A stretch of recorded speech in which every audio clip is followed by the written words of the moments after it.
इतना भयंकर धमाका हुआ कि हमें भी समझ में नहीं आया कि क्या हो गया। हमने को लगा कि भूकंप आ गया भयंकर। तो हमने समझा, तो हमारे को हमने जब देखा तो हमको आग के गोले दिखे, आग की लपटें दिखी भयंकर।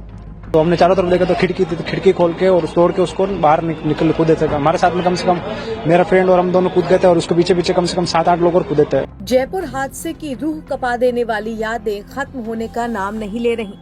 राजस्थान में जयपुर अजमेर हाईवे पर 20 दिसंबर की सुबह भांगरोटा में हुए हादसे ने पूरे देश को झंझोड़ कर रख दिया था।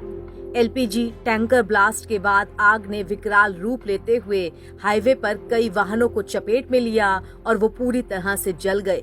भीषण आग ने वाहनों में बैठे लोगों को उतरने तक का मौका नहीं दिया।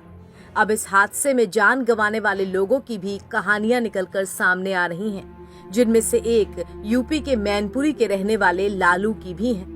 मैनपुरी के बिछवा थाना क्षेत्र के गांव चिर्रा निवासी एक युवक जो जयपुर में कंटेनर ट्रक चालक के रूप में काम कर रहा था, 2 दिन पहले हुए टैंकर ब्लास्ट के अग्निकांड में वो जलकर कंकाल में बदल गया। मिली जानकारी के अनुसार 25 वर्षीय लालू यादव 5 दिन पहले ही घर से काम के लिए जयपुर गया था।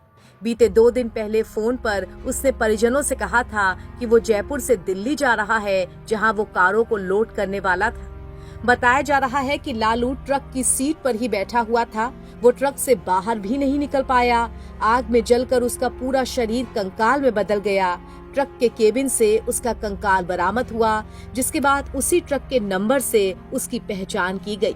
इस हादसे की आंखों देखी जो आसपास के लोगों ने बताई, वो भी दिल दहला देने वाली है। का नाम बताया, कहाँ रहते हैं? हाँ सर, मेरा नाम हर्ष चौधरी है। मैं स्थानीय निवासी हूँ। मैं यहाँ से लगभग 500 मीटर पीछे ही रहता हूँ।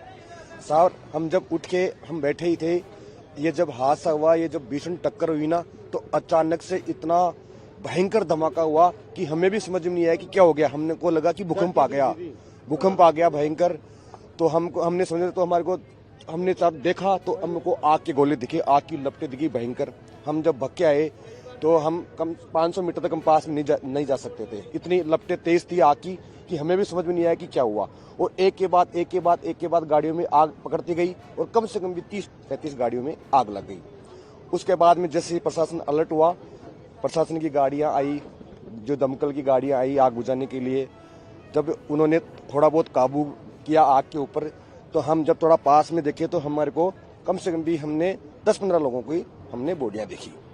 उसके बाद में अभी भी आप देख रहे हो कि बॉडियां निकल रही है। अभी लगभग मेरे हिसाब से कम भी 30-35 मृत्यु हुई है और कम से कम भी 100 आदमी घायल हुए। मदद आसपास के लोगों ने की, बहुत मदद की। हम स्थानीय लोगों ने जैसे ही आग पे थोड़ा सा काबू हुआ तो हमने जाके निकाला, सबको निकाला। हमने बहुत मदद करी। स्थानीय लोगों ने सबने मदद करी, सबने पास में सब कैसे।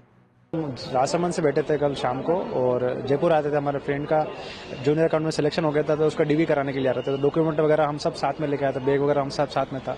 और सडनली 5:30 बजे के बाद एकदम बस रुकी तो पास में से ब्लास्ट हुआ जोर से। जैसे ब्लास्ट हुआ देखा तो चारों तरफ आग ही आग थी। मानो कि हमारे बस के चारों तरफ क्या हो गई थी, आग आई थी। और जैसे ही कुछ टाइम नहीं मिला और आग भी हमारे बस के अंदर आ चुकी थी। हम जल्दी से उतर के बाहर निकलने की कोशिश करी थी, तो मेन गेट था वो लॉक हो गया था।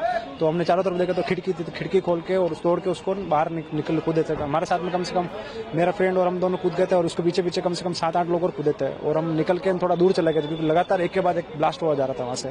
तो हम थोड़ा दूर, उसके बाद एक पेट्रोल पंप भी था। बस ये हम वहाँ से निकल के उसके बाद पता नहीं उसके अंदर कितने लोग थे और क्या हुआ। सबसे ज्यादा डैमेज हमारी बस के अंदर ही हुआ था सर। राजस्थान के टोंक विधानसभा क्षेत्र से कांग्रेस विधायक सचिन पायलट ने इसे बेहद दुखद बताया। रोड पर क्योंकि वो हादसा, क्योंकि इसमें ऑयल टैंकर इन्वॉल्व था, इतनी आग लगी और बड़ा एक भीषण हादसा हुआ। मुझे लगता है कि इससे हम सब बहुत दुखी हैं। लेकिन मैं चाहूँगा कि इस पर हम लोग जांच अवश्य करें, किन कारणों से इतना बड़ा हादसा हुआ। अगर वहाँ पर ट्रैफिक नियम की बात है, रोड कंस्ट्रक्शन की बात है, इनकम्प्लीट कंस्ट्रक्शन की बात है, या हाईवे पे जिस प्रकार की सावधानी बरतनी चाहिए हमने नहीं बरती है, उसका अध्ययन करना पड़ेगा। क्योंकि जैसे आबादी बढ़ रही है, यातायात के साधन बढ़ रहे हैं, उसी तरह हमारे एक्सीडेंट्स बढ़ रहे हैं। और एक्सीडेंट्स न सिर्फ राजस्थान में, पूरे देश में बढ़ रहे हैं। लेकिन सरकारों को इस पर बहुत गंभीरता से ध्यान देना पड़ेगा कि हम सेफ्टी नॉर्म्स को हम फॉलो कर रहे हैं कि नहीं कर रहे हैं। अभी कुछ अखबार में पढ़ रहा था कि कुछ कमियां हैं, शायद उसमें पुलिस डिपार्टमेंट है या परिवहन डिपार्टमेंट है, कहीं पे हम लोग सड़कें खोल देते हैं इनकम्प्लीट काम पर, कहीं फ्लाईओवर पूरे बनते नहीं हैं, और वो जो जंक्शन है वहाँ हमेशा ही बहुत महीनों से जाम लगता था। कई बार मैं भी जाम में फंसा हूँ, लेकिन इस प्रकार का हादसा होगा कल्पना नहीं करी थी। इसलिए आने वाले समय में अगर हमें ऐसी घटनाओं से बचना है तो बहुत सावधानी बरतनी पड़ेगी, न सिर्फ सरकार को लेकिन जो लोग भी हैं, हम लोग भी जो सड़कों पे चलते हैं थोड़ी सावधानी से काम करें, क्योंकि जिस प्रकार आग लगी है, लोगों की मौत, मैं देखकर बड़ा मन खराब हुआ, क्योंकि 70% 80% बर्न्स लोगों को हैं जो अभी आईसीयू भर्ती हैं। बहुत लोगों की मौत हुई है। मैं बड़ा दुख हम सब लोगों को, उम्मीद करता हूँ कि ऐसी घटना कभी ना हो। बता दें कि जयपुर टैंकर हादसे में कुल 14 लोगों की जान चली गई थी, वहीं 44 लोग बुरी तरह झुलस गए थे, जिनका अस्पताल में इलाज चल रहा है। फिलहाल ये हादसा कैसे हुआ और 1 दर्जन से अधिक लोगों की मौत का जिम्मेदार कौन है, इसकी जांच के लिए एसआईटी का गठन हुआ है।